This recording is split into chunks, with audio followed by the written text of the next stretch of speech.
Good afternoon, everyone. You are very welcome to Delivering Sláintecare Healthy Communities webinar. The panel will be delighted to receive any questions you may have. Please use the Q&A feature located at the bottom of your PC or laptop screen. If you are using an iPad, you will find this feature located at the top of your screen. Now, without further ado, I will hand you over to your host for today, Fergal Fox, Head of Stakeholder Engagement and Communications, HSE Health and Wellbeing. Thank you. Hello, thank you, Jean. Thank you for that. Hello and welcome, everybody. I'm really pleased to be here with you for this webinar today on delivering Sláintecare Healthy Communities. It's, I suppose it's great to be able to report on the launch of the implementation progress of Sláintecare Healthy Communities. We launched Sláintecare Healthy Communities at an in-person launch in North Dublin in late 2021. I think we had a webinar at that time as well. Went out, we had so many different partners speaking on that webinar, so it's great to be back here now in late 2024 reporting on the progress, and you'll hear from a lot of different agencies and actors that have been working on it throughout that time. Of course, initiative like Sláintecare Healthy Communities, something that's designed to improve long-term health and well-being in areas of disadvantage across the country. It doesn't happen overnight, and I think there's been a lot of learning from the implementation to date, and hopefully you'll pick up on some of the insights shared by some of the partners today. So we have a range of voices today, some working nationally, some working locally, but all part of kind of a broad spectrum who align under the broad ambition of Sláintecare Healthy Community Initiative. As many people know, Sláintecare Healthy Communities is about supporting those geographic areas who need the support the most in the context of health inequalities. And there's work going on in relation to health and well-being from a lifestyle point of view and from a social determinants point of view. So it's very innovative in that regard. It includes a wide range of programs, including Making Every Contact Count. We target tobacco with the provision of a one-to-one quit service and the We Can Quit group support, Healthy Food Made Easy, which does exactly what it says in the tin, social prescribing, which you'll hear more about today, community food and nutrition workers, which there's a presentation on that today. And in terms of staffing, it includes Sláintecare Healthy Community Coordinators working in HSE Health and Wellbeing, and local development officers working in local authorities. So you're going to hear a mixture of voices from Donegal, Dublin, Wexford, Cork, all over the place.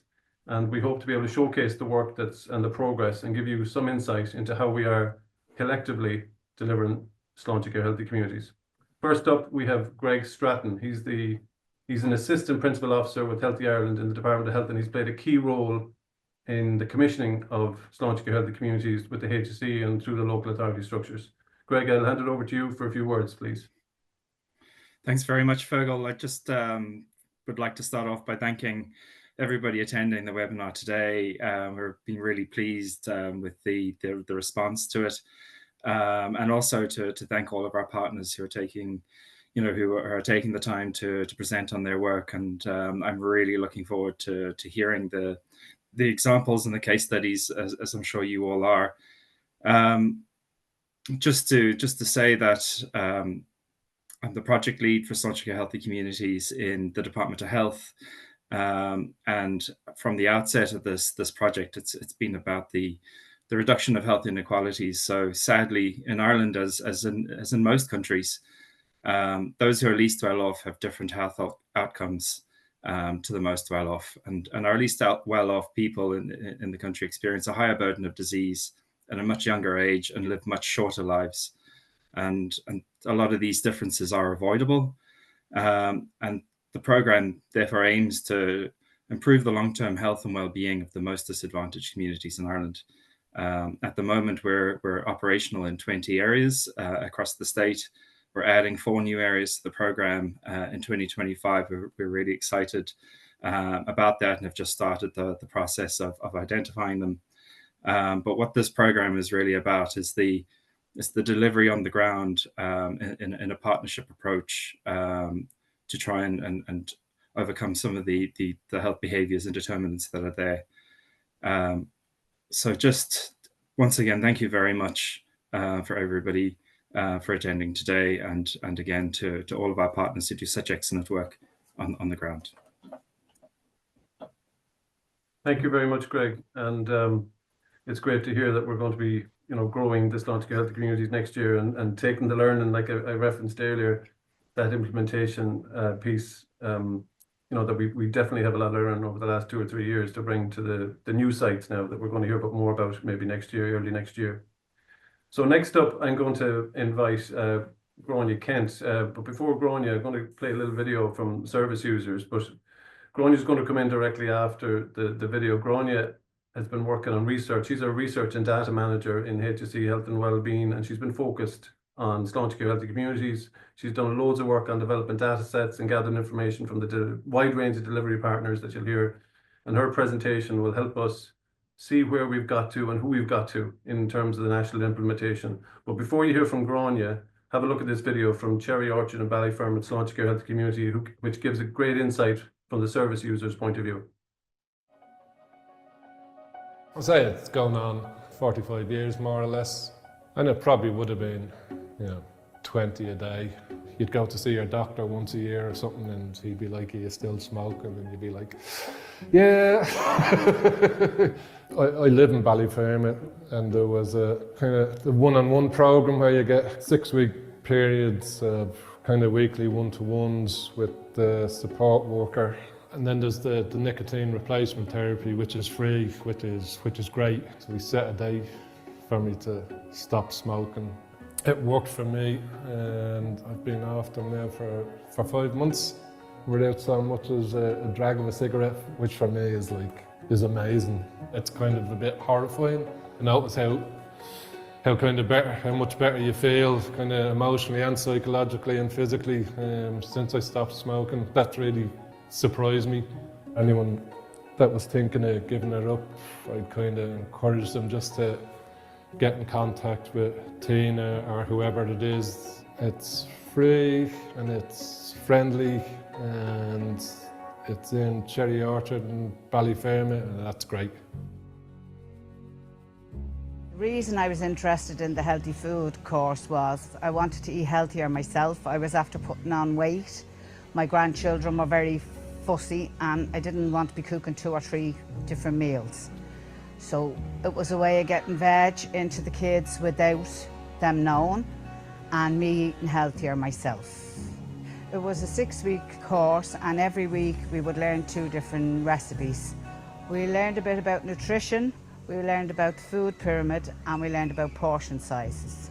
And the dietitian came in on week 5 and would answer any questions we had. Socially, there was a lot of people from the area, and it was run by people from the area as well. And I work in Cherry Orchard, so I know a lot of the people up there. I really recommend it because it's free. It's run in Ballyfermot and Cherry Orchard. You get your little cert and your cookbook at the end of it, and the cookbook comes in very handy for your recipes. I first heard about the QUIP programme through the bungalow. My sister works up there, and she just said, "Would you like to try it?" I didn't think I'd even last a week, and after 4 years, which shocked me. Well, the group programme for me was absolutely great because we all helped each other. They gave us free patches and things like that, which was a godsend because I didn't realise they were so dear, and they gave it to us for nothing. It was great. The group suited me fine. It kept me committed. It made me want to do it to prove to everyone else that I could do it. So it was good for me that way. On my own, I wouldn't have done it, I don't think. Did I feel the difference in my pocket? Definitely. That, I think, kept me off the more so, because you're talking €20 nearly a day for smokes now. I'd recommend go because it's free.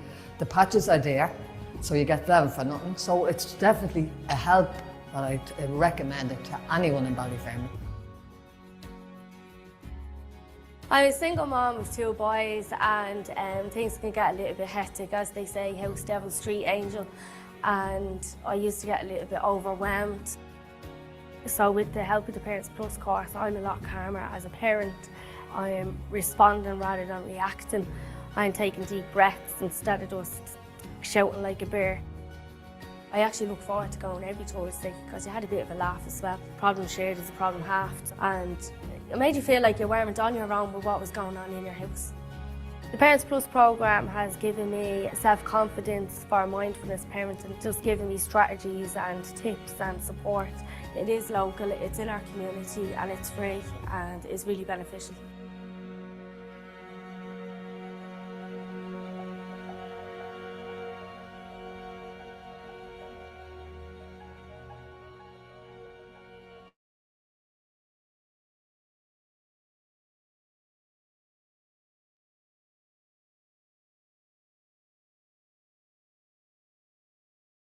Good afternoon, everybody, and thank you, Fergal, for the introduction. As Fergal said, my name is Grainne, and I'm the researcher for the Sláintecare Healthy Communities programme in the HSE. And my presentation today will focus on what we have learned from the data so far in terms of delivering the Sláintecare Healthy Communities programme in our communities. So the data I present today has been collected since January 2022, when the programme first began, up until the most recent data that has been returned to us in Q3, which is up until the end of September.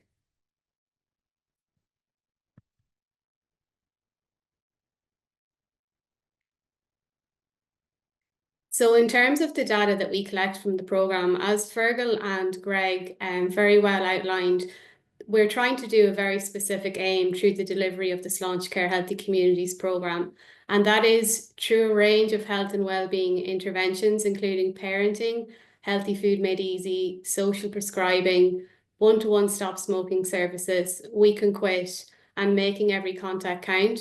We're trying to enhance the health and wellbeing outcomes of very specific communities who are at higher risk of health inequalities.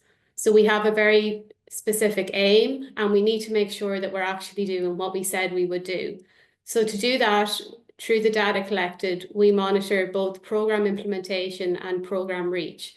So in terms of programme implementation, each programme has very specific targets attached to key performance indicators. So we have set out exactly what we want to achieve each year, and through quarterly returns, which we receive from the CHOs and the delivery partners, we're able to monitor performance throughout the year, and most importantly, identify any issues that might be arising and address them in a timely manner. In terms of programme reach then, we don't want to just deliver the programmes, we want to deliver the programmes to the people who really need the programmes. So through a number of Sláintecare Healthy Communities programme registration forms, which we use with participants who engage in our programmes, we collect a number of key information in terms of demographical data that allows us to understand more about the types of people who engage in our programme, and most importantly then to look at this and see if we're actually reaching the correct people, and if we're not, then to make changes to our practice. So what we have learned so far in terms of programme implementation through the quarterly data that is returned to us from our delivery partners is that we have delivered the programme to a potential of 30,000 people so far since the programme began. And this has been through the delivery of 393 parenting workshops delivered to over 2,500 participants, 282 parenting group courses delivered to over 2,000 participants, 730 healthy food made easy courses delivered to 6,806 participants, 3,725 participants who've engaged in social prescribing, and that's just been in 2023 and 2024 due to challenges in data collection. We don't have the data for 2022. 6,254 smokers who engaged in our one-to-one stop smoking services, and 100 we can quit courses, which has engaged 923 participants. We also have over 6,500 healthcare professionals who've engaged in MEC training, which is a crucial part of the programme, and this is CHO-wide, so it's not specific just to Sláintecare Healthy Communities areas, but it is certain that Sláintecare Healthy Communities areas and people living in these areas are availing of MEC interventions. So in terms of the information that we collect from participants who register with a Sláintecare Healthy Communities programme, one of the things that we ask is whether they're actually living in the catchment area. So we know that they're attending a service in the area, but we want to know, are they actually living in the area? And this isn't to say that we don't want people who aren't living in the area availing of the programmes, but we want to make sure that a certain percentage of participants from the programmes are actually from these areas that have been identified as being areas of need. And we're delighted to say that our data so far has consistently shown that the participants who are engaging in the Sláintecare Healthy Communities programmes are in the majority from the local area. So on average, it's been 82% of parenting programme participants are actually living in the Sláintecare Healthy Communities catchment areas, 85% of Healthy Food Made Easy participants, and 72% of social prescribing participants. And you'll see from the graph here presented, the social prescribing data in the yellow is consistently showing a higher percentage of participants who are from outside the area. So this is something interesting that we would like to explore in a little bit more detail and in relation to what this is telling us about the programme itself and potentially the need in wider areas in terms of expansion. Other areas of the data then that we look at is some key indicators of socioeconomic status. So again, as I mentioned, we want to make sure that the people we're reaching with the programme are those that the programme was designed to be delivered to. And that is from the census data, we have identified the areas that are selected to be Sláintecare Healthy Communities areas as being areas of risk. And for that reason, we want to make sure that the data we're collecting is telling us the same story as what it was intended to be delivered to. So two key indicators of socioeconomic status that we look at is educational attainment, and that is in relation to the percentage of participants who engage in Sláintecare Healthy Communities programmes who have a third level education degree. And then employment status, and we look at the percentage of participants who report to be unemployed. And using these two key indicators, we can compare the participants who engage in Sláintecare Healthy Communities programmes to the national data, which comes from the census, but also we're able to filter down that data and just look at the census data from the Sláintecare Healthy Communities areas, which is obviously a more accurate comparison in terms of trying to see if we're getting the right people in these communities to engage in the programme. Just to say from the offset though, obviously a caveat comes with this when we're comparing Sláintecare Healthy Communities programme participants with national averages and community-wide averages. There's obviously significant sample size differences, so that's something that we need to be cautious of when we're interpreting the data, but it's certainly really useful comparisons to compare our data to and help us understand a little bit more about our programme. So in terms of third level educational attainment then, the percentage of participants who've attained a third level education degree, you can see the dark green bar here is the national averages from the census. So 48% of people nationally report to have a third level education degree. And when we filter that specifically to just the census data from Sláintecare Healthy Communities areas, that drops down to 33%. And the following bars then are our programmes, so the Sláintecare Healthy Communities programmes and the participants who take part in our programmes, the data that they report. So you can see that all of our programmes, the participants are showing lower levels of educational attainment compared to the national averages, but parenting is pretty much on national norms, which is surprising when we look at it initially, but when we looked at the data in a little bit more detail, this is most likely due to the fact that the participants who engage in parenting are a younger cohort. So 85% of parenting programme participants are under the age of 44. And we do expect to see higher levels of educational attainment in younger cohorts. And this is something that is evidenced in the census data as well. So if we were to filter that down to just looking at younger cohorts in the census data, we would see higher national averages. But you'll see for Healthy Food Made Easy and social prescribing that we're seeing the participants who engage in these programmes as having lower levels of educational attainment from both the national averages, but also the averages from the census data filtered specifically to Sláintecare Healthy Communities areas. So we're seeing particularly low levels of educational attainment in these two programmes. And then for We Can Quit and one-to-one stop smoking services, we're seeing higher than average in the community levels of educational attainment, which is something we need to explore in a little bit more detail as well. In terms of employment status then, the percentage of participants who report being unemployed, you'll see the national average has been in and around 5%, but the average in terms of the Sláintecare Healthy Communities programme area census data is 8%, but you'll see across all our programmes, we're seeing much higher levels of unemployment, and particularly for parenting, Healthy Food Made Easy and social prescribing. So the data on unemployment rate, in addition to the percentage of those having third level educational attainment, is showing very positive indicators for us in terms of the reach of our programme and the type of people that we're reaching. But obviously this requires much more further analysis, deeper analysis and insight as the sample size of our data grows as we continue to roll out the programme and collect this key information. Just to give a little bit of a flavour then on some other things that we're learning from the data in terms of programme delivery and the type of people that we're engaging with. In relation to the parenting programme, we see that the majority of participants are white Irish, but this isn't surprising because this is representative of the communities that we're engaging in, where the average is that 75% are white Irish. But we're seeing that the majority of parenting programme participants are female, 86%. The majority are under the age of 44 years of age, so younger cohorts.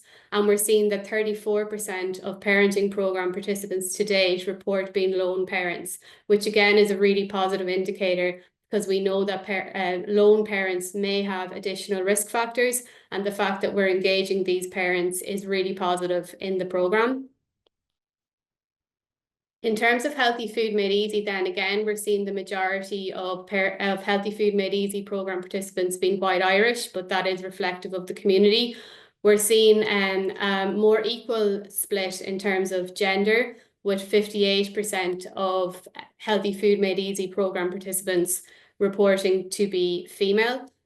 We're seeing more mixed age cohorts that 58% of participants reported being under 44 years of age. So obviously that's a lower percentage than we saw with the parenting programme, where the vast majority were under 44 years of age.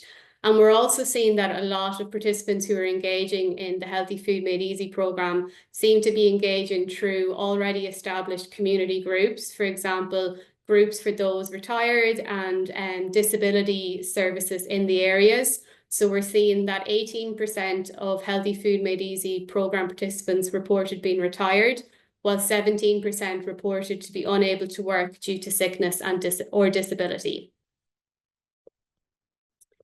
In terms of social prescribing then, again, the vast majority of participants being white Irish, and a higher percentage of social prescribing programme participants reporting to be white Irish than the parenting and Healthy Food Made Easy programme. Again, a better gender split in terms of the delivery of this programme. We're seeing more equal male-female representation, but we're seeing that social prescribing programme seems to be targeting or reaching, the older age cohorts in greater numbers. So 40% of the social prescribing programme participants to date being over the age of 65 years of age, and 36% being retired. And in terms then of the reason for being referred into the programme, the most commonly reported reason is social isolation, with additional reasons being mental health issues and long-term health issues.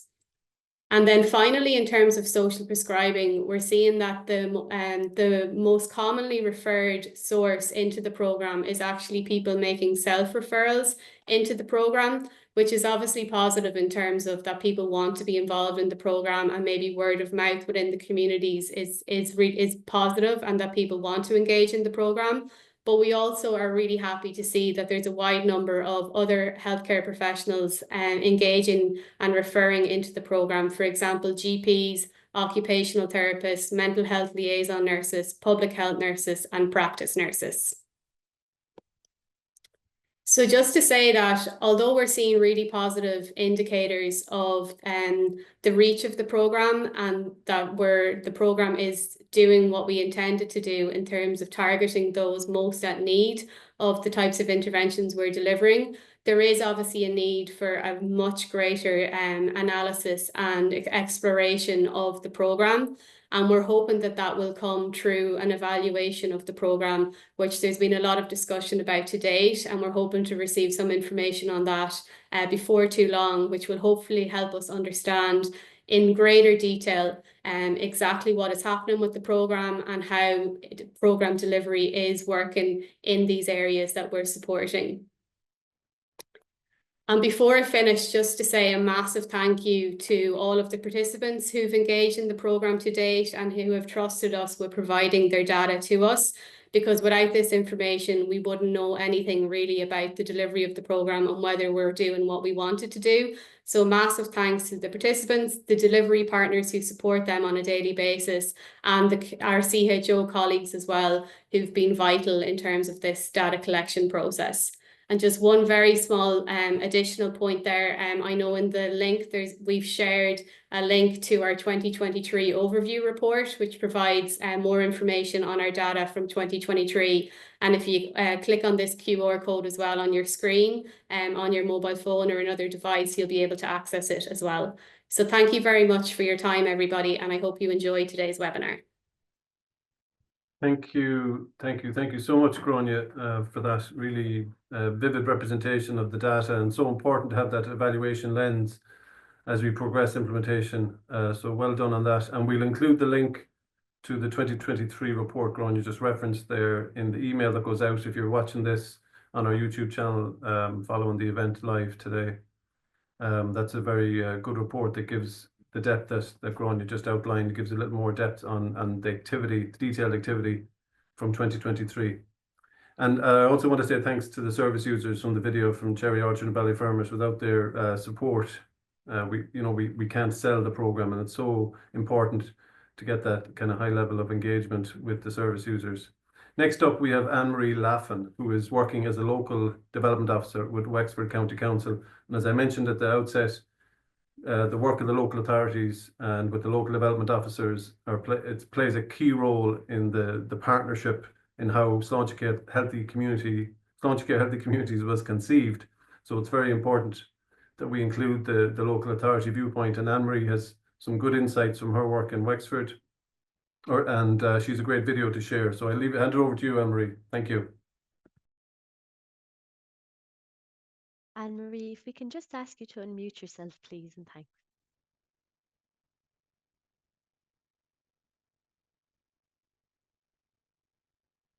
I'm going to send a message through there. There you go, Anne-Marie. Thank you. Okay, and you can see the presentation. We can indeed, Anne-Marie. Thank you very much. Okay, thank you very much for the introduction. Just to introduce myself, my name is Anne-Marie Laffan. I'm Sláintecare Health Communities Local Development Officer at Wexford County Council. And I'm delighted to be here to talk about the local authorities' involvement in this programme. I suppose about myself, I've worked in the local authority in Wexford County Council for 22 years. Half of that I spent working in planning and the other half working in the community section.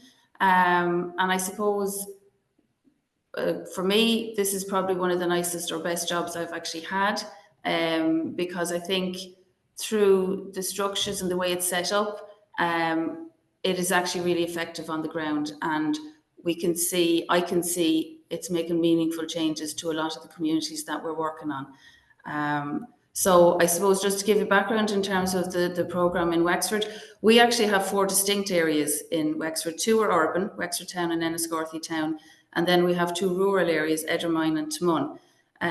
So the programme, they're quite different. In some respects, there's lots of similarities, and they're probably 10-15 miles from each other as well. We deliver the programme locally in Wexford through Wexford County Council, but it's very much a partnership with the HSE and with other statutory voluntary community groups, as well as the local communities in each of those areas. I suppose one of the questions get asked quite a lot within the council and outside as well. It's the whole, why are Wexford County Council working on a health programme? What's the reason behind that? Or the other question I get is, tell me what your job is again. So it's a very different kind of programme for us in Wexford County Council, I'm sure for my counterparts in the other councils as well. But I suppose the role of the local authority, where it comes into play for us, is it's really about integrating health and wellbeing and reducing health inequalities into the work that we do. Prior to this, the community section would have been very much desk-based. We didn't do a lot of work out on the ground. We had different, we had the LCDC committees, we had the JPC committees, we had a number of different committees, but we weren't really that active on the ground. So this has been a new departure for us to be more active out on the ground. So integrating health and wellbeing and reducing health inequalities has been a huge part of that. The overarching plan that we would work on is called an LECP. It's Local Economic and Community Plan. It's produced every 5 years in each local authority, and that sets out the plan, the vision, the strategy, and the action plan for the 5 years, not just for the council, but for all our partners in the other agencies, like the HSE, like the ETB, and so on. So prior to this, health and wellbeing was never mentioned in that plan. Our new LECP has just been completed and it's due to be launched. And I suppose thanks to the work of myself and Annette Dupree, who's our Healthy County Co-Ordinator, banging the door about health and wellbeing. I just checked it last night. We actually have health and wellbeing mentioned 16 times in that LECP, and Sláintecare health communities are mentioned 17 times. So it's very much a part of the work and is starting to be embedded in the work of the local authority. In terms of my role, it's very much a bottom-up approach. So it's really about working out in those 4 areas, meeting the communities and identifying what their needs are, looking to see what other areas, what other groups are working out there, what other agencies are there, and identified what the needs are really. So I have 4 different areas. The needs are similar across many of them, but they're quite different in some respects too. So really, the work that I do is, I'd say probably 70% I'm out in the community meeting people and working on different projects and initiatives with them, and about 30% trying to catch up on the admin part of the role as well. So going back to the start, I've been doing this job for just under 2.5 years now. So when we started off in 2022, in terms of budgets and funding, we had a one-off capital budget of 250,000. When I started, the decision had already been made for that to be spent on making our playgrounds inclusive, which was a really good idea. So we did that in we built a brand new playground in one area, and then we updated some of our other playgrounds to make them more accessible. We have a seed funding budget of 75,000. We've had that for the last 3 years, and we will have it for next year as well. My post is 100% funded by the Department of Health. We have a small PR and merchandise budget. And most recently, just a couple of weeks ago, we signed an SLA between the Department of Health and Wexford County Council, and that is to run the programme up to December 2029, which is brilliant. And our communities were so delighted when they heard that as well. So just to give you an idea of what those capital projects look like, there's some of the pictures there. So we built I suppose prior to this, the idea of an accessible playground was in Enniscorthy we had one which was a caged and locked off swing that a child with a wheelchair could use, but only on their own. But they had to walk their parents had to walk 100 metres to a hotel to go to reception to get a key to unlock it so they could get in, and then they could only play on it on their own. So the whole idea, you see the picture there, that's a disability accessibility carousel. So children with disabilities or wheelchair users can play on that with their friends, and it's very much part of the main playground. So we installed those in all the playgrounds in the Sláintecare health community areas, and we made the playgrounds themselves more accessible. We did resurfacing work, so that was a lot of that. The other picture there is actually it's a learn to cycle park that we put in Enniscorthy. So that basically, it replicates what it's like to cycle on a public road. It has little traffic lights that work, they have the signs, the road markings and so on. So it's very much a safe place for kids and older people, for anybody, for any age, if they want to return to cycling, to get to do so without having to navigate live traffic. And then the other picture there is of calisthenics equipment that had been put in Wexford town. That was relatively new. I think there was only one place in Wexford that had that in Gorey. So we put that in, and I suppose the piece with that is nobody knew how to use it because it's kind of different. But there are codes that you can scan on it. But working in partnership with Annette from Healthy Wexford, myself and Annette work very well together. We sit beside each other and we collaborate on a lot of projects together. When we put that in, I asked Annette if she could fund an exercise program. So she did. So what we had was, once we put that in with her funding, we ran an exercise program over 8 weeks, which twice a week, for people to come and use the equipment or learn how to use the equipment and we had about 35 people, including myself actually, that did that, and it was really, really good. And the guy who's the trainer on that is actually local. He's very community focused. He has continued and still continues to do that on a Saturday morning for free. So that's working really well. The seed funding projects, there's so many here, I'm not going to go into them because it would take quite a long time, but the seed funding projects very much come from the ground up, and they come from the areas that we work in. So they range from, we did like a parenting program for children with autism and ADHD, you know, who are trying to navigate the system and waiting lists and all that kind of thing, and so peer-to-peer. We did technology projects with older people. The photographs there on the right-hand side will actually show that first picture there with the kids in the jerseys. That's actually a relatively new estate with it's a social housing with an approved housing body, but it has huge antisocial issues. What was happening was the kids were having fights, falling out, and the parents were falling out. The guards were getting involved, the homeschool liaison officers from the school. There was huge issues in that estate. So working with Antua, who are on our interagency team in Enniscorthy, we thought, well, what can we do about this? So we thought sport would be a good way to try and bring the kids together. So what we did during the summer was we ran a programme with Wexford GAA through their development officer and the local GAA club in Enniscorthy. Our SICAP workers came in, and our sports active team were involved, and the approved housing body. And we ran a sports programme there for the kids during the summer. And it was really, really popular. We had up to 40 kids taking part. What we had hoped to do, it didn't quite work out, but we're not finished, we're going to go back, was we wanted to then bring the kids, because the kids loved the sport, they loved being involved, and they wanted to continue it. What we wanted to do is to try bring them into the local GA club to get involved and to be a part of it. That didn't quite work out. We had a small number who made that change, who made that move. So what we're doing in January, we're going to go back, we're going to meet with the GA and Sports Active again, and we're going to look at how we can make that happen. Maybe it's a transport issue, maybe it's a transport solution, but that is very much, and I think the relationships within the estate, because some of the parents came out as well, have improved as a result of that.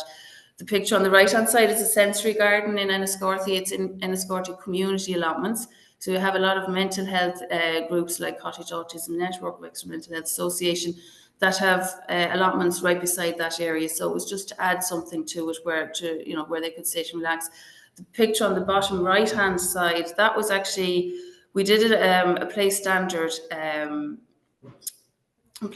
walkability audit in an area in Enniscorthy, which again, a lot of antisocial behaviour issues, and through the work of an interagency team that we set up and using a place standard model where you assess an area by walking around it with residents, but also bringing along your council engineer, your district manager, your local link, the guard, all the services that are supposed to provide services to that area.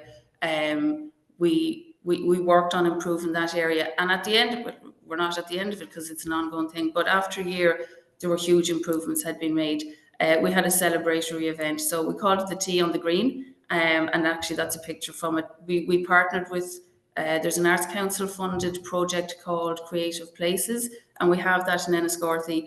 So they provided a lot of artists for that project, with the guards, the fire service. They turned up and we had an absolutely brilliant day. We had 280 people, residents turned up in the estate. And we know that because we gave each of them a token for ice cream. So that's how I was able to manage it. Not very healthy, I know, but it was an absolutely brilliant day. So there's lots of different types of projects that we did with the seed funding. That they're just some examples. The other part, I suppose, to just note is that a lot of the solutions, the seed funding is brilliant and we do use it and spend it all. But in a lot of cases, we don't actually need funding. It's not to do with funding. It's more to do with the agencies working better together or accessing other funding sources. So some of the examples, like there's not one project that I work on my own.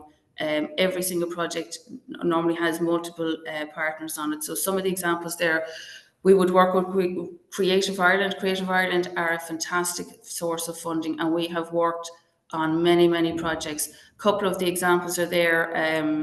Drumming, we did a drumming workshop with FTYS, their youth service in Coolcots, very disadvantaged area of Wexford Town. I don't know if any of you know, that's Nicky Bailey from Extreme Rhythm. He's local to Wexford. He loves these kind of community projects. That worked out really well. We did a number of workshops with the young people, and then they performed on stage at a Halloween festival that we worked on as well with the local youth service. And the reason that festival was put in place was to take away from what normally happened in that estate at Halloween. Was there would be a lot of antisocial behaviour. There was a huge bonfire, people congregated, and then the guards would be knocking on the parents' door the next day or later on that night because there was a lot of trouble. And this festival is actually taken away from that and taken it over instead. So quite often those projects with the likes of Creative Ireland are not about running a drumming project. They're bigger than that, you know, and helping to improve the people in other ways. We have applied for a sports capital grant application. That was for Handball Alley in Templestown and Enniscorthy for members of the travelling community who, again, there was an issue in antisocial behaviour, but there's the other side that, you know, they need something to do. The Enniscorthy Interagency Group, I've touched on that a little bit. That has probably been the most successful thing that we've done. We have set up a group in Enniscorthy which has all our agencies, including many of my colleagues from the council, from the engineering side, the district manager, climate action, sports active, the arts, and then you'd have our local link, the Gardaí, the HSE, many other agencies, and then we have community alliance people who meet, and it's very much practical. We started off with the place standard with the walkability of a couple of estates, and that was our blueprint for where we needed to focus on improving. So that has worked out really well. We meet every 2 months. We started with 20 or 25. There's actually now 50 on the group, which sounds completely unworkable, but a lot of those are duplicate, same people from the other organisations. We normally have 20 to 30 at a meeting, but we are very focused and we are very much a working group and we deliver. So it's working really well. And then we have a number of working groups that come off that, which meet separately to focus on particular things. Like we had one for the Tea and the Gree event. We have one for to look for getting an FRC set up in Enniscorthy. We have one about green care and maintenance, and there's a couple of others as well. We also link in with Age Friendly Dementia Working Group, the Alzheimer's Society. That picture on the bottom right hand side there, majority of those people there have Alzheimer's or dementia, but would have been very involved in the GAA. So that is a reminiscence event. We've run it twice with GAA and the Alzheimer's Society, but you bring people in who have dementia, and the minute they see the old jerseys, the old photographs, all that kind of stuff, and we have some of the greats of Wexford GAA there as well. It's just a lovely event and it makes a huge difference. Like the last one we had, a lady came in with her dad, and she said, you know, the minute he came in, he saw Tony Dorn, who's one of the big stars of Wexford GAA. She said he went straight over to him and he knew who he was. And she just said, he doesn't know who I am, but he knows who he is. You know, so it's that whole thing that memories, you know, dementia, you remember memories from way back. The Opera for All, that's something we've had in the last couple of years. So Wexford Festival Opera are trying very much to kind of connect with the community. So what they do every year is they give me 250 tickets for me to give out through our community section to groups and individuals who would not normally go to the opera. I remember the first meeting we had on that, the arts officer said to me, that'll never work because nobody here is interested in opera. But actually what's happened was a lot of the groups we've worked with, they absolutely love. We have diverse groups, like from younger people in disadvantaged areas with people with dementia. We have members of the travelling community, Roma. But what's actually happened is that some of those people have gone on. There's one young lad in particular from Fergal in Wexford Town. He got all dressed up, he got a tux, and but he's now taken part in the community opera 2 years on, so you never know. The Ferndale Street Soccer Programme, through the Department of Health, they funded with Wexford Football Club a football social responsibility officer. So we've partnered with him. Wexford County Council put in 2 new Astro pitches in the middle of Ferndale in the state in Wexford Town. And what we're doing then is we're running a programme with them, street soccer we call it. So the Gardaí, the community Gardaí come in because the relationship previously would have been very poor with the guards in that area. So the community guards come in, but also F2IS, our youth service in the area, they come in and they're there to provide, you know, they just play soccer, they stand in the goal. But, you know, if any kids are struggling, and we've had some kids who've taken part who are in residential care and they're absolutely loving it. So that's worked really well. We're going to extend that now for another few months. Just in terms of collaboration, just to give you an example, like I said, every project I have has, you know, a number of partners. We have a South End, it's a community retrofitting project. In short, what it involved was us working with Family Resource Centre and Sustainable Energy Community to encourage people in the area or to help them, to handhold them through the grant application process. A survey had been done a couple of years ago and identified the majority of people in that area, their main source of heating was an open fire and a back boiler. The houses are concrete construction, so they're very, very cold and very, very damp. But the other part of the survey was that people felt that retrofitting wasn't for them. It was going to be too expensive. The grant process was too complicated. Through the Sláintecare programme and the funding we got from the Department of Health, we got a community champion who works in the FRC to spend 2 hours a week encouraging people, doing the hand-holding. We had a couple of community meetings as well. So fast forward a year and a half, we now have 100 people in that community have applied for the 100% warmer home grant scheme, which cost them nothing. And the whole process is managed for them through contractors. So they don't have to do anything other than fill out the form, which Pamela from the FRC did. 25 houses have already been retrofitted. So if you actually go out into that area now, they're buzzing. You can see it happening because it's working alongside the retrofitting programme from the local authority. But so much so that people from outside the area are now contacting people in the area to say, can you come and do it? I did a presentation on this at a community networking night in another area, and I had 5 or 6 groups coming up to me afterwards as well. So it's something that can be replicated and has been replicated. So the Climate Action team have taken that off me now, and they're running that throughout the county in different areas. So I suppose the other thing to mention is sustainability. One of the worst things you can do is go into an area, work on a programme for 6 weeks and walk away and leave them, because it's actually nearly worse, because you've shown them, you know, something good and something that they enjoy, and then you take it away from them. So any of the projects that I work on, I tend to try and make them as sustainable as possible. So the South End community retrofitting one is one. Climate Action team have taken that on. The community car is another one. So the community won't give me the car back anyway. They want to continue this. I'll show you a video on that shortly.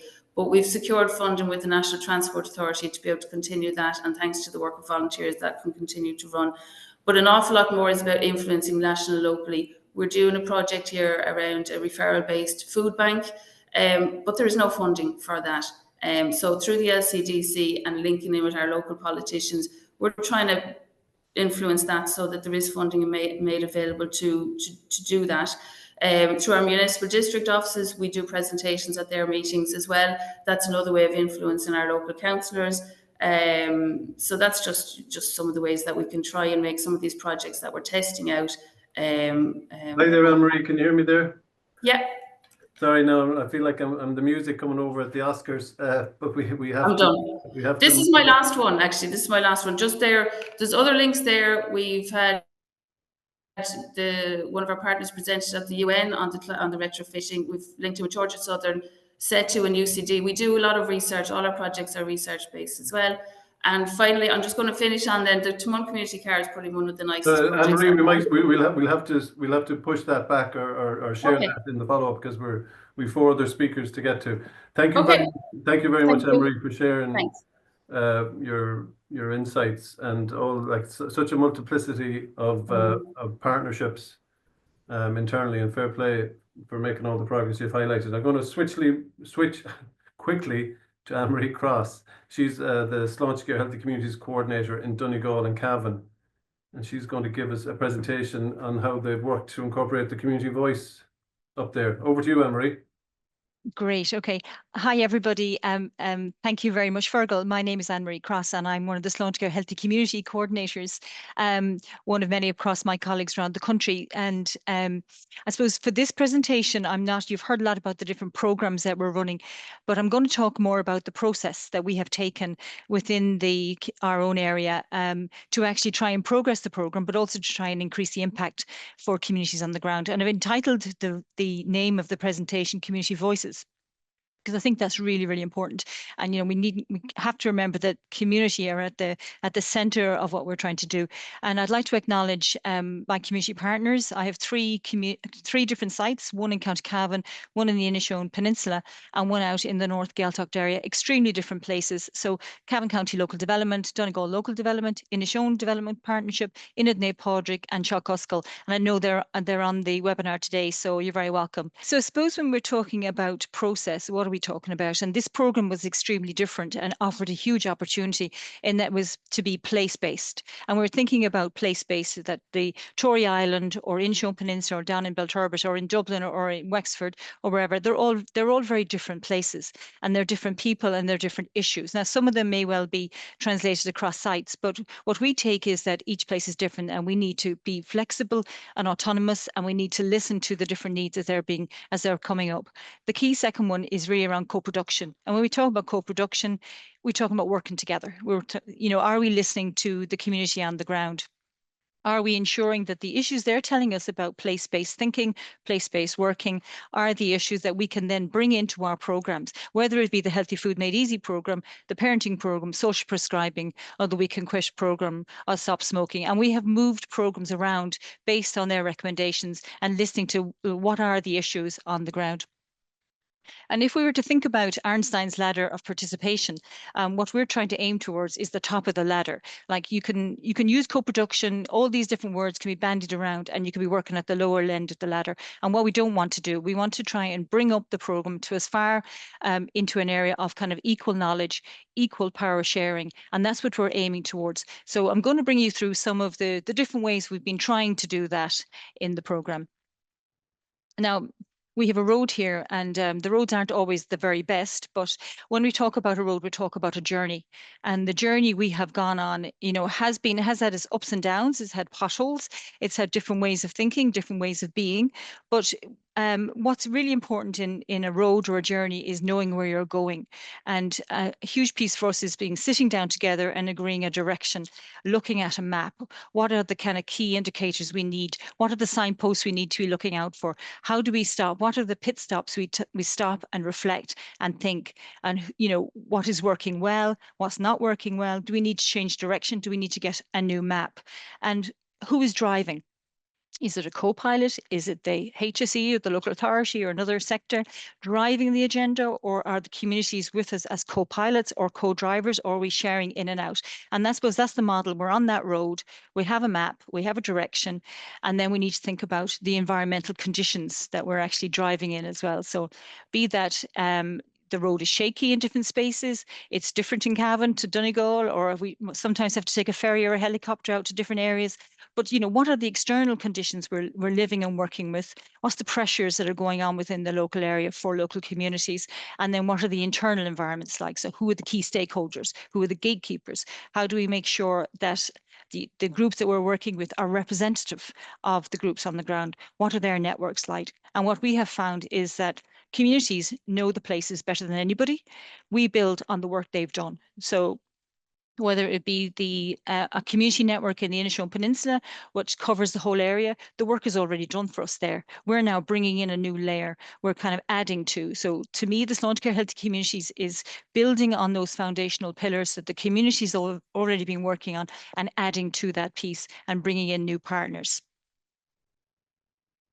So I'm going to talk about three different ways, I suppose, three different pit stops along the road that we have used really effectively. Like there's been loads of different partners, loads of different ways of doing things, but these are the three top ones that I'd say if I was sharing them with somebody else, I'd say, go and try this. This seems to have worked for us. And Grainne, in her earlier presentation, alluded to the data that we collect on a quarterly basis. Now, I'm really lucky in this area. I have Joyce Keeney, who is my administrator and who is really good on data. And what we have tried to do is make our data user-friendly and try and review it and use it for planning and targeting. So we have quarterly online meetings with all our partners across the three sites. So there's huge sharing and learning. And what we do is we look at the previous 3 months data, look at the socio-demographics, we look at the mapping of it, where these programs have taken place, what are the issues coming up on the ground.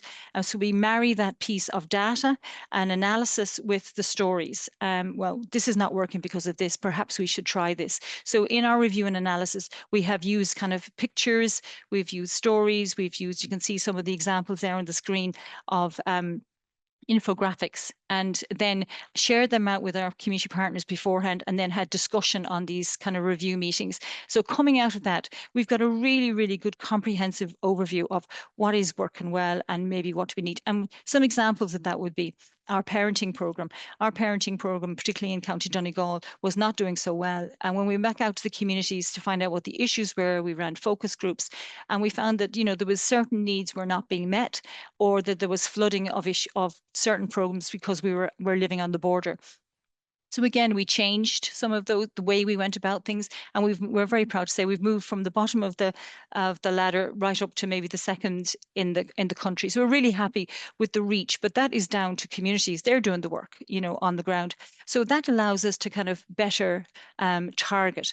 Another example would be we have a high level. Obviously, one of our areas in the Gaeltacht is Irish speaking, so we have trained up Irish speaking facilitators so that they can go out to the islands, or people have that choice around an Irish speaking Healthy Food Made Easy program or parenting program. So we always have co-facilitators or a facilitated session through na Gaeilge.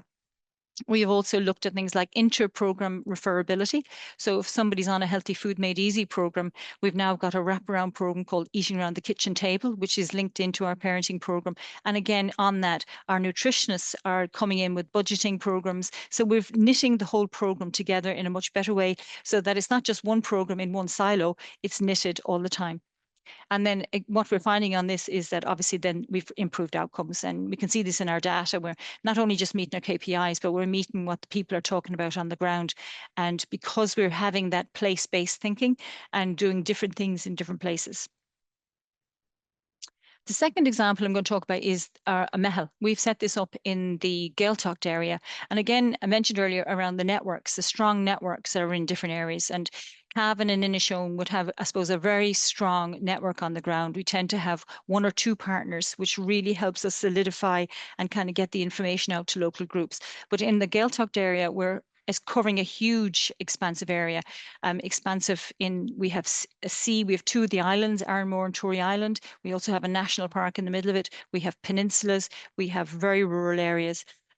We have small towns. So because of all of that, we needed to kind of develop some kind of knitting piece on the ground. So along with my local development colleague as well, we kind of have set up a local Mehel within that area, which is extremely successful. And I would say has been the kernel of what has made it work down in the Gaeltacht area. So sitting on that, we'd have 27 different members. And again, that would be from the FRCs, the different communities, but also we have our community health network managers sitting on that. We'd have people from MABS with the LDO. So all the different kind of key players or gatekeepers within the area come together. And again, we take our data apart. Again, what's working well, what's not so working well, how can we make things better? And a really good example is our social prescriber who's down on site in the Gaeltacht had identified that certain people did not have access to cookers. And so we linked up with our nutritionists in the area, and we came up with the air fryer program. And again, we got some funding from our LDO. So we started to knit the piece. The wrapping around started of actually meeting the need on the ground. At one of those air fryer programs, 5 people had their blood pressure taken, 3 ended up in the doctor's surgery, and 1 ended up in Galway and within the next day for stents. So you can see like the impact at the individual level, at the community level, and at the society level is really, really strong, but it builds again on what's going on the ground. And these are just some examples. We had a Tory Island Health and Wellbeing Day. We've had an Iron Island Day. We've had 27 stakeholders over on the island. We've now set up a mobile clinic that runs quarterly to the island. We have facilitators trained on the island, and we've partnered up with Age Friendly, Donegal, our LDO colleagues, and right across. So again, you know, having all the key partners at these groups. This is an extremely successful day. It kind of brought trust into the island. They would feel very kind of left out of a lot of different processes. So again, we now we use the community helicopter and go over there on a quarterly basis. So it's a nice day out as well.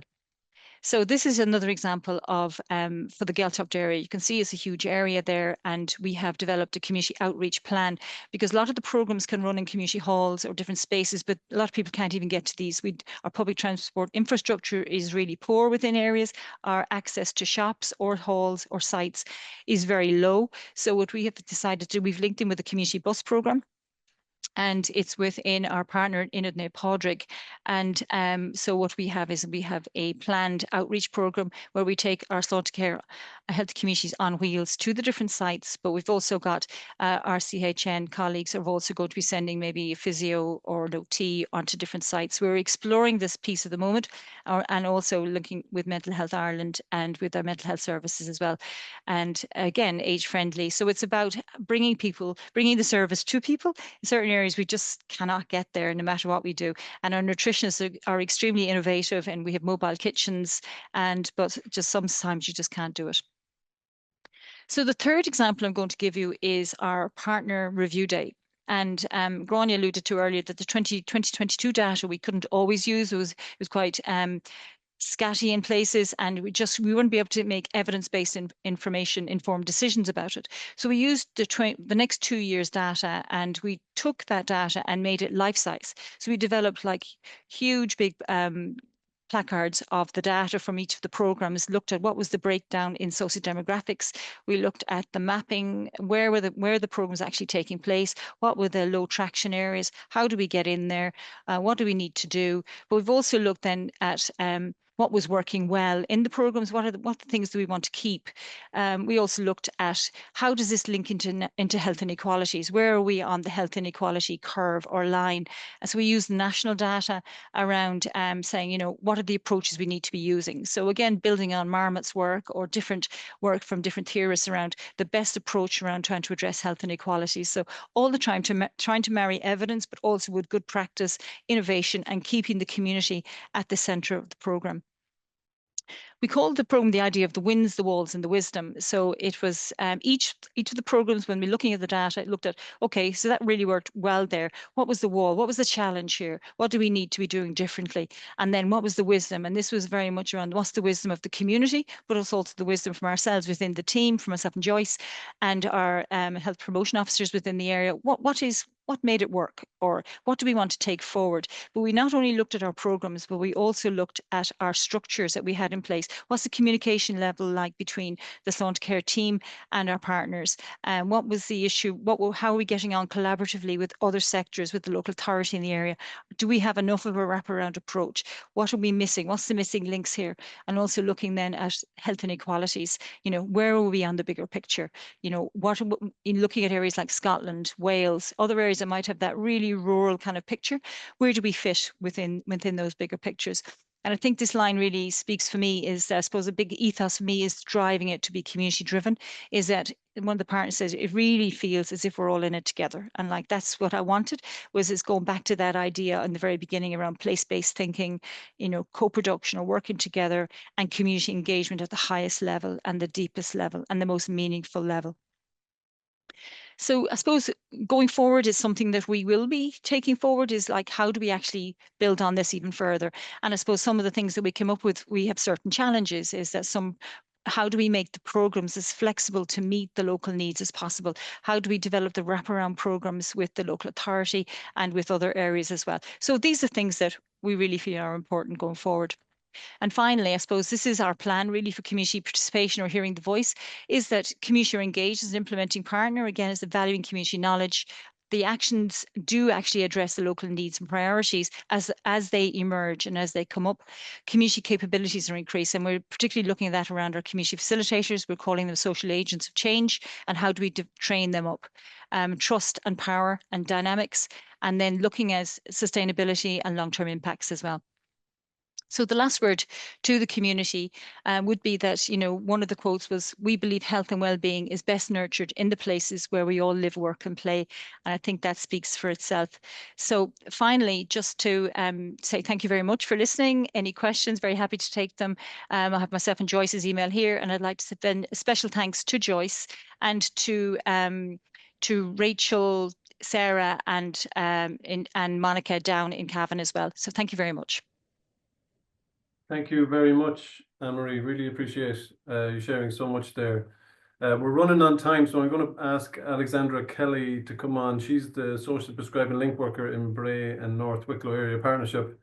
And I'm really interested to hear this presentation on social prescribing. This is one of the key things that we're able to upscale through Sláintecare Health Community. So over to you, Alexandra.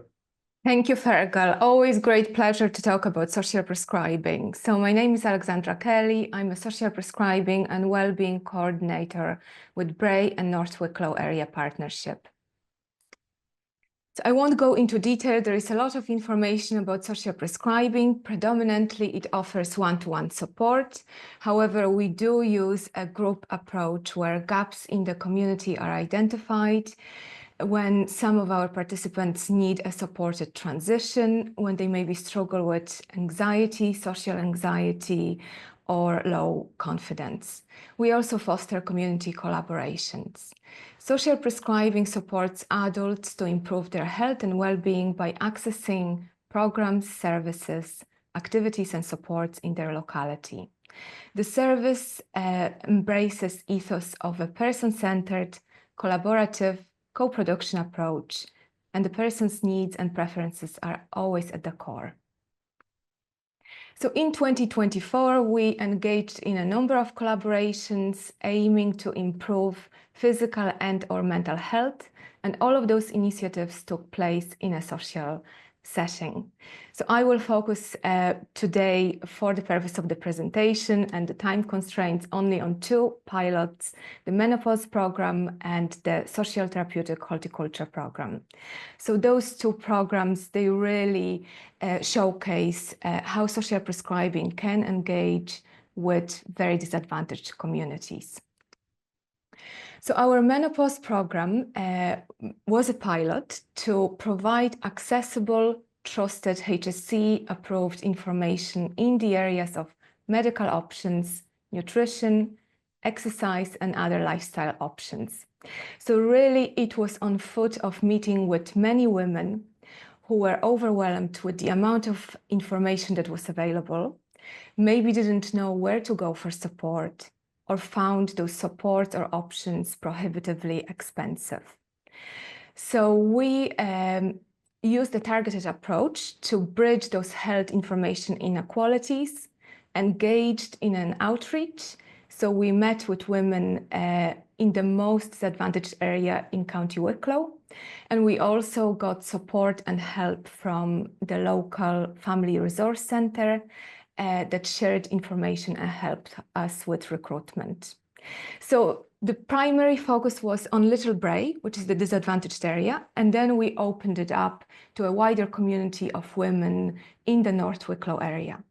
35 participants signed up. The program was delivered over 5 weeks and consisted of weekly talks or workshops, because they were quite engaging, quite interactive, and each week there was a different speaker with expertise in different area. The important aspect as well was the social cafe afterwards, where women could share their experiences, could get some peer support and feel less isolated. We try to capture impact. We use qualitative and quantitative measures and qualitative feedback forms. So these are promotional leaflets of some of the talks. We had a wellness coach who shared her own experience of early menopause. We also had a local GP who took us through medical options and different HRT options available to women. We had a local physiotherapist who talked about the importance of bone health and also engaged us all in fun exercises that we can all do at home. We had a yoga instructor and an author who talked about lifestyle choices and did some mindfulness exercises, which were very well received. And we had our own Sláintecare Healthy Communities nutrition worker who talked about the importance of nutrition to support peri and menopause. So in terms of resources, so we tried to provide information in all different formats.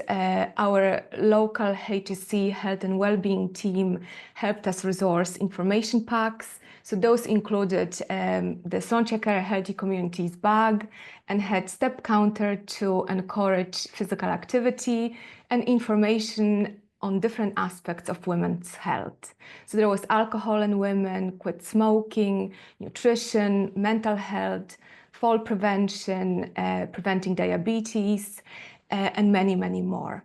We also shared links to webinars like the recent Aware Mental Health and Menopause, and invites to local events such as our own health fair where we had a GP talking about women's health. So signposting is a huge component of social prescribing. Our speakers generously shared their resources, and we also shared links to the free HSE online activity programs, such as yoga, Pilates, strength and balance programs. Many of the women, after completion of the program, also signed up for the next Healthy Food Made Easy course.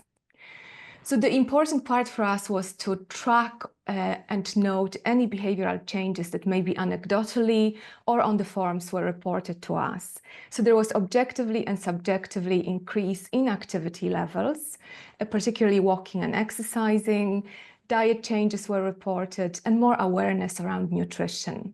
One of the participants reported that they requested a blood pressure test after week 1, and one gained confidence to approach her own GP to get a review of her HRT, and her dosage was adjusted. So many participants talked to us about the sharing of the learnings with their friends and family, and there was hugely, it was advocated that men be included as well, so they gain information, so they can support women with the transition to peri and menopause.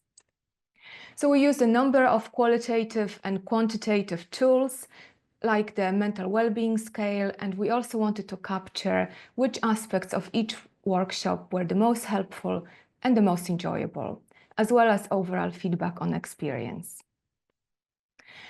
21 women completed pre and post measures, and there was small improvements in all areas that we measured, particularly physical activity. No better way to capture benefits than in participants' own words. There were so many beautiful quotes, difficult to try to select them.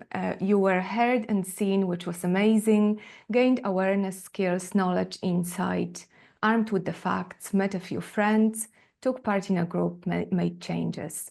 So again, that was the recurrent theme, was the social aspect of the program. So some of the photos from the menopause program from different weeks, we had a great bunch of women who really engaged with the program. And the second quick example is our social and therapeutic horticulture program. So that was collaboration with local organizations, Festina Lente and Dublin Simon Community. So Festina Lente is a charity that supports people in the natural world of horses, horticulture and community. And Dublin Simon Community is a charity supporting people who face homelessness. So we developed a 6-week tailored program. We had 4 Dublin Simon Community residents taking part, so a very small sample, but the presentations were more complex. So we had active addiction, mental health, and profound physical health challenges. So again, when there is more complex presentations, more complex support was needed. So we social prescribers were on site supporting Festina Lente facilitators. Also, we engaged with participants before and after each session, and we worked closely with the Dublin Simon Community staff. So again, it was an exploratory program to see how sensory, creative, and practical horticulture activities can support the well-being at an individual and group levels. So each week, participants had a choice of different activities they wanted to engage with. That is actually a picture of one of the projects completed by one of the participants. But the interesting bit was that they always or almost always opted for activities that involved doing something for other people. Again, when we explored it a little bit more, they felt that they often were in the support receiving role and really felt the difference and valued being able to contribute to the community and do something for other people. So again, small sample, so not as meaningful, obviously, the results, but again, those findings just help us see that we are on the right track, and we noted increase in all the areas that we measured. Of particular interest was likelihood to access community supports and services. So when I met with participants before the program started, many of them were hesitant, reluctant to engage with community activities or services. After completion of the program, that jumped by 66%. So great, it's, I suppose, all of the people involved created such a positive experience. So it's great credit to everybody involved and participants for their openness to engaging with us.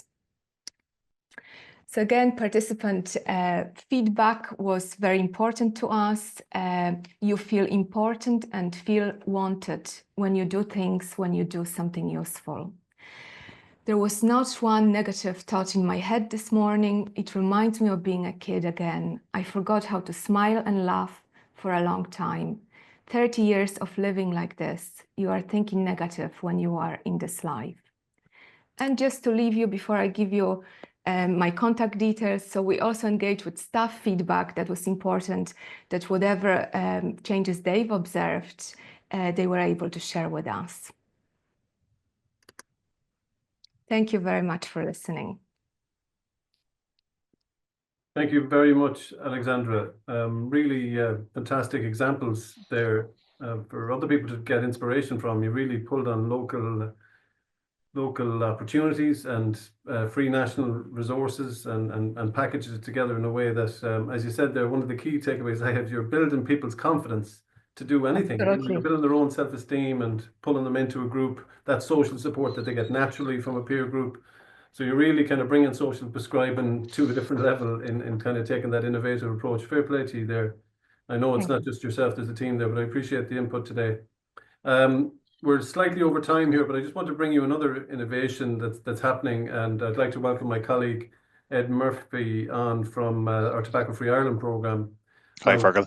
We had a webinar not so long ago on from your programme, but one of the key pieces, and I think a lot of people on would be aware that you know, Sláintecare Health Communities has a big focus on tobacco, and tobacco, as Martina Blake often says to us, is a big driver of health inequalities. But one of the initiatives that you're developing that I'm going to ask you about today is around your financial incentives to support people to stop smoking. So can you tell us what you mean by financial incentives?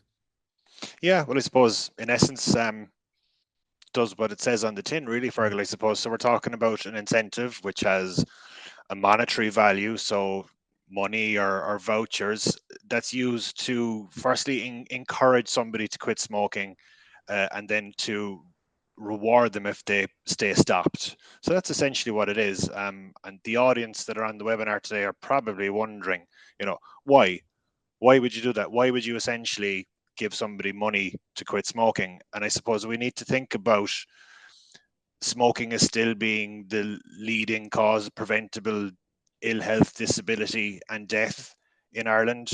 And as you said, we know it's a major driver of health inequalities, and smoking levels are higher among people who are in disadvantaged areas than those in the more affluent. And the recent data in the Healthy Ireland survey that came out this week still backs that up. Like there's a stark difference in health across socioeconomic groups in Ireland. Men in the most deprived areas die on average 5 years earlier, and women in these areas live for 4.5 years less. And look, while the causes of health inequalities are many and complex, we do know that over half of the health gap across society is due to smoking. We put clinical guidelines out into the wider world in 2022. We would have developed them within the Tobacco Free Ireland programme with Dr. Paul Cavan, and they would have been endorsed by the department and then launched by the Minister of Health at the time. And since then, there's been a real emphasis on like improving and intensivising stop smoking care in Ireland. And a lot of that work has happened through the Sláintecare Health Communities programmes. So we've seen more advisors introduced. We've almost doubled the number of advisors available to provide service. We Can Quit and free nicotine replacement therapy. And we heard about them on the videos today. They described those programs much better than I could. But interestingly, HICWA did a health technology assessment in 2017 when we were getting ready to develop these clinical guidelines, and they identified financial incentives as being an effective way to help people to stop smoking. And there was a Cochrane review in 2019 that backs this up. And our own clinical guideline then also recommends further explorations of financial incentives. And I suppose since then, we in the programme, we've led a body of research on financial incentives. So we've done some work on public opinion, on how the public feels about them. We've commissioned Trinity to do some exploration on how and why they might work for people, and we've looked at cost effectiveness as well. And we have this pilot project that we've launched this year in partnership with the RCSI, and we've got some money through an Applied Research Award with the Health Research Board to go and actually bring this to fruition this year in Ireland. So where is that going to land in 2025 then, in terms of those pilots? Yes, this is a very, very targeted approach, I suppose. So we've kind of picked the low-hanging fruit in terms of trying to reduce tobacco prevalence. And as I said, we know that smoking prevalence is still very concentrated in the most disadvantaged areas. So this is a really, really special targeted scheme that is for Sláintecare healthy community areas. Right. And we're going to pilot it next year in 3 areas. So in Cabra and Finglas in Dublin, in Longford, and in Limerick. And I suppose the special thing about this piece of work is that it's a co-designed initiative. So we've had workshops with community members in all 3 of those pilot sites this year to hear from them about, firstly, how much they think an incentive to stop smoking should be, what it should look like in terms of like cash or vouchers, whether somebody should definitely get it, whether it should be more of a lottery, and then looking at things like how it should be scheduled. So how much and when should somebody be incentivized to quit smoking? And then, of course, the end result. So being able to prove that someone is stopped with a breath carbon monoxide test. So we've explored all that kind of stuff with the communities, and we're working through that with the RCSI at the moment to kind of put a detailed protocol in place for ourselves to be ready to put this out into the public in the new year. Great, so that's very exciting. It's definitely an innovation in terms of behaviour change. So I think there'll be a lot of people listening today and working in the Sláintecare Health Communities family of agencies and actors that would be tuning in next year to see how how it lands on the ground. But it's great to hear that you're doing the research to back it up, and then the community, no more than Anne-Marie Crosse presented today, that around the community voice, you've gone out and you've workshopped that with members of the public to see what way that will land best. And there's good evidence that this works. I mean, the Cochrane systematic review from 2019, it was extensive. There was 33 mixed population studies in that, over 21,000 participants. And I mean, 6 months or more after the beginning of the trial, people receiving incentives were more likely to have stopped than those in control groups, actually 1.5 times more likely to have stopped. So the evidence does point to this being a particularly effective way to help people to quit smoking. And I suppose what Trinity did for us then was they looked at the mechanism of action, the how and why, and there's a real sense that when people are offered an incentive, they really feel valued, and it really promotes confidence in them. And there's a general feeling that it might enhance what is an already positive engagement with the Stop Smoking service, but it might enhance that even more. And it creates a very strong bond between them and the service, and it really does seem to work to help people to quit. So we'd be excited about rolling this out in pilot phase in the 3 areas I mentioned now early next year, but we'll keep everybody up to date with how it's going. Okay, thank you very much for coming on today, Ed, and sharing that information. Very important update from the Tobacco Free Ireland programme in conjunction with Fergal. Healthy Communities. So last but not least, I want to finish with a video which again kind of showcases the community voice. I'd like to thank you all for your time and attention today. Sorry that we went a bit over time, and look forward to talking to you next year about Sláintecare Healthy Communities. Thank you. Every week, no matter what we're discussing, which food group we're talking about, we're bringing everything back to the food pyramid. I like having that focus every week, and I think it helps everyone having that visualization of seeing, look, this is what we're aiming for throughout, from birth right up till as we get older. My name is Evelyn Meanahan. We're in the Southside Child and Family Centre, and I'm a community mother here. It is honestly one of the best programmes I've ran for that. It's just got the right mix of learning and practical, and it's a real lovely, fun atmosphere. Like, we've great crack in the kitchen. It's just brilliant, and you're just learning as you're going. Well, it brought healthy cooking into my kitchen and it taught me and my kids to cook in a healthier, cheaper way. I wouldn't be the first one to be running to the cook or anything or anything like that, but it did give me more confidence to go and do that. It's definitely saving money then as well and getting more out of it. I suppose being younger as well and having a lot of kids, it's hard to be at home cooking a lot of meals and doing a lot of dinners. I do know a lot of young families that don't cook a lot as well, you know.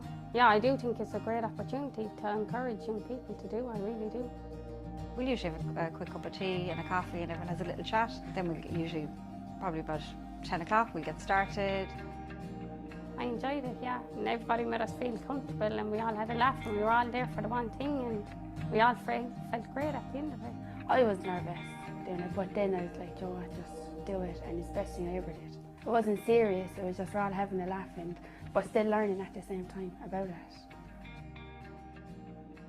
They helped me how to plan my meals out and my kids' lunches and how to go to the store and budget things out and be affordable, yeah. I suppose being a mother of four, you rush around the shops and you kind of just throw anything in the basket and you don't watch. But now you kind of take the time and you watch what you're buying and you budget and you know it's a healthier option. So it makes you feel more confident that you're giving your kids a healthier snack. You should be preparing your food shop, like write your list so that you know what you get so you don't overbuy. You do save yourself loads of money because you don't buy what you don't have on the list. I think what made a huge difference was because it's so local, parents can come in, drop off their kids, they're from the surrounding areas, come straight in, they don't have to go anywhere else. It's free, so there's no cost to it. They receive a little recipe book and a workbook. In the book it shows us all like what ingredients are on it and how to make it and how long to put it on for. The stir fry was lovely. We had broccoli, everything inside it, and it was actually lovely. I eat broccoli, but I never put it into a stir fry, but it was actually lovely, like it made the stir fry. I've learned how to cook what I already was cooking in a healthier way, if that makes sense. It just, you connect in a way as well with your kids. I feel that sometimes I don't get that time with them because I'm always busy. And now that we cook together, it gives us that little time together really as well, yeah, so. Definitely recommend it. No matter how nervous you'd be, you just do it. It's free, which is great. I'm already asking Joanne, what are we doing next? Because you learn how to eat healthier and cook healthier, and that actually matters to be healthy. We were very lucky. We were supported by Paul Partnership and Limerick Food Partnership, and we had a dietitian that came to support us during the programme. Because we're not like trained in nutrition or anything, that we're learning, you know, we're trained in facilitation, but I'm not an expert on nutrition and health. So it's lovely, we're kind of learning together. So that's a nice part of it. Hi there, my name is Áine and I'm the Community Food Nutrition Worker for Dublin Northwest Partnership, and today I'm going to talk about our Community Food Club model. So I suppose to start off with is just give a bit of background. So Ballyfermot, like many areas during COVID, experienced a period where food insecurity became an issue for many people, especially those vulnerable in the community. And the immediate response was charity organisations, community organisations coming together to respond to that need. And one of those organisations was the Ballyfermot Child and Family Resource Centre. So they started delivering food parcels weekly to people's homes. And I suppose things that were in the food parcels would have been your cereals, your teas and coffees, your canned goods, rice passes, etc. And when the COVID crisis started to tail off, the food parcels were continuing and was becoming the norm. So the route out of food provision became challenging. And I suppose that's where my role comes in. So I started in the partnership last January 2023, and the food parcels was still going on at this stage. And the partnership has a great relationship with the Ballyfermot Child and Family Resource Centre, still do. So it was a great stepping stone for myself to link in with them and see where I could support in my role. And then another community nutrition worker joined, Joanna, and then we also worked with George for Northside Partnership to see what we could do with our roles and how we could support the community. So we started working on a business proposal for a community food club. We based this on like a food pantry model. So just to give you some background on that, A food pantry provides food to those who require food supports in a way that prioritizes choice, value, and dignity. So I suppose it's just not giving people food, it's providing a service. They pay a small fee and they can choose what they need and what they want. And alongside that, we also provide holistic supports, so to help support their health and well-being. So then I suppose we got to work and we worked on our business plan. So we pitched this food pantry model to the Ballyfermot Child and Family Resource Centre, and we worked on a business plan, and we also set up a stakeholder working group. So this would have been members of the resource centre, people from Northside Partnership, Dublin Northwest Partnership, HSE colleagues, and also the local development officer in Ballymun. I suppose to make sure that we were aligning with everything, logistics, getting it set up, all the different work that would need to be done before we got started. And then we also researched the different food provisions that were going on at that time. And we visited social supermarkets and food pantries in Armagh down in Antrim, which was very helpful in a way how we could align our food club with what they were providing as well. So our pilot started last September. It was 11 weeks, should have been 12 weeks, but 1 week had to be cancelled. And we got our food from Food Cloud and Super Value. And one thing we emphasised was always providing fresh fruit and vegetables each week, and with ambient food and chilled foods as well. And it was €5 for 12 items. And we had the referrals were people that were previously getting food parcels from the resource centre. And the wraparound service was something that was really important to us, so we could support the community food club members beyond the food club, beyond providing food. And I suppose what really came out of the pilot as well was the social engagement, the interest in nutrition, food waste, and wellness. As an example of the food club acting as a wraparound service, I suppose. So we got James, the health promotion officer from Ballymun, to come in to promote the services that are going on in Ballymun. And we identified some smokers in the group. So the following week, we had the Stop Smoking advisor came in, and that's started someone on their quit smoking journey. So I'll just share this quote. It's very good. We did something last week with the Stop Smoking guy. I had heard him on, I think, the second week, and I went down and I joined. I've been going strong with quitting. I'm almost down to 1 or 2 when I was at 20, so it's great. So I suppose it just shows building up that trust, building up that relationship, that we could provide that support for the individuals attending the food club that goes beyond the 12 weeks of our program. And our findings, so there's 20 people that attended each week, 20 people that were registered, and 30 people came each week. €40 savings. 90% of people learned a new recipe, 100% of people increased their fruit and veg, and 100% of people would recommend to a friend. So I think what we really learned from the food club was having it in the Family Resource Centre. Firstly, it's an amazing place. They provide so much, but it's a safe space as well. People come in. Some people already know the Family Resource Centre. Maybe they hadn't been since COVID, so they come in for the 12 weeks, and they then can either link in with a social prescriber. They can start a Healthy Food Easy course. They can link in with We Quit, art classes, mindfulness, yoga. You know, it's just a stepping stone of getting people back into the community as well. And it was like having the resource centre there act as its own wraparound service. So what are we doing now?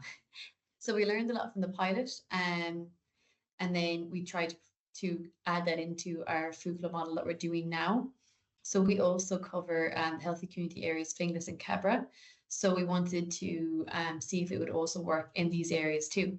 So we approached St. Helena's and pitched the idea of the food club, and they were happy to support it as well. So we received funding from Talent, our Sláintecare Healthy Communities Development Officer, and we started the food club in the 20th of September. It's due to finish the 6th of December, tomorrow. But what we changed is, one thing is the food is fully from Food Cloud and donation, so it's a zero waste initiative as well, making the program more sustainable. The referrals, so we didn't have referrals this time around compared to the pilot. So I linked in with Crosse because we've developed a great relationship with them in the last 2 years. So they linked in people that were attending their service that no longer need that one-to-one support, but could need the food club, the social element of the food club, and still that food support. So got referrals from Crosse. Pauline, our social prescriber, was so helpful with referring people into the food club. Our guidance workers in the partnership as well, I linked in with them. They also provided us with referrals, did a leaflet drop in Finglas so people could self-refer, referrals from St. Leon's itself. And yes, that's pretty much all the referral piece. 18 people registered on the first week, and then 11 people on average have come. And then we're working on an evaluation at the minute. And then some members have already signed up to our health food literacy course starting in January. And also we have someone who is starting a We Can Quit program again, which is great, that over the 12 weeks have built up that relationship. Stop smoking kind of, we had Pauline come in quite early and Mark come in talking about the stop smoking services. So then it was last week that we were having more conversations and linked in with our colleague Leon, and now they are starting the We Can Quit course in January. So it just shows, I suppose, the importance of those conversations and the length of the food club as well, because it takes time for people to open up to you. And the next program of the food club is starting the 7th of February. Again, it'll be a new cohort of people, so it'll be new people referred in. And going forward, future-proof the food club, community champions. We want people that have volunteered in the food club to come back in. People that attended the food club to come back in a volunteer position, and then CE support, just even with help setting up the food club, support with deliveries, etc. And then also we want to do a food club in Cavan in 2025. And I suppose what we've realised over doing the two programmes now, the need of consistent funding, covering the cost of the food, the mentors, just the weekly setup. And yeah, that's pretty much it. I just want to thank you guys for listening, and if you have any questions, I'm happy to answer them. Thank you very much.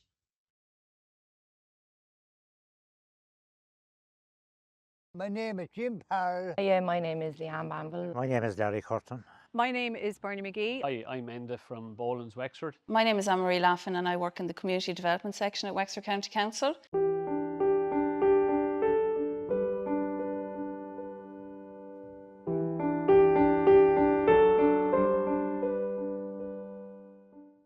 Jim he's a character in his own right, like, and he'd be one, like, his eyesight wouldn't be great, like, and his doctor's down in Adamstown, so we'll take him down there. And morning, Jim, and how are you? Long day, No, it won't be long day at all. No, it won't be that long. No, come on now, we'll hit for. Huh? No big race come up now, huh? No, there's no big race now for a while. Not for a while now, but there will be one there now, I think. Through the work that we do in the community, working on the ground, we could see that there was a need for community transport. There's lots of people, both young and old, who for various reasons were unable to get to where they need to go. Retired from work there a few years ago, and I was wondering what to do with myself. So next thing, the car came up to advertised, so I went to the meeting, volunteered, and I thought it was a brilliant idea. Every second week I use it to bring my young fella to speech and language appointments in Wexford. Since it's set up, we have seen it being used so much, and it has been such a huge benefit to the people living in Timon. And we definitely were delighted to be involved with it and want to keep the project here and keep it going for as long as possible. I really enjoy using the car service because I'm bad on the eyesight, and it's great help to me if I want to go to the doctor or the hospital. The car's always there. You give me a day or two notice, and it's marvellous. Fantastic service for tomorrow. Fantastic. Yeah, Jim was one of the first people I actually brought him to Adamstown to see his doctor, and we had a great conversation the way down. It was a laugh a minute. We wouldn't even feel ourselves getting there. And same on the way back. He's a character, and there's a lot of more people like him as well there. Larry, I was a gentleman. Larry, Eddie, and Tom. all the great people, wait for me and bring me back to the door. I couldn't ask for much better. Fantastic, yeah, fantastic service. Working with my partners who are Wexford Local Development, Wexford Local Link, Bolins, through funding from the National Transport Authority and from the Sláintecare Healthy Communities programme, which is operated through Wexford County Council and the Department of Health, we have been able to secure funding to continue the running costs of the car. This project wouldn't have been possible without Bolins of Wexford, who provided us with the car free of charge, initially for the first year, and have committed to continue that for the foreseeable future. They're a local business and we're delighted to have that private and public sponsorship and partnership arrangement, and they've been so generous not only in providing the car but in servicing it, in taxing it, valeting it and so on. So they couldn't have done enough for us.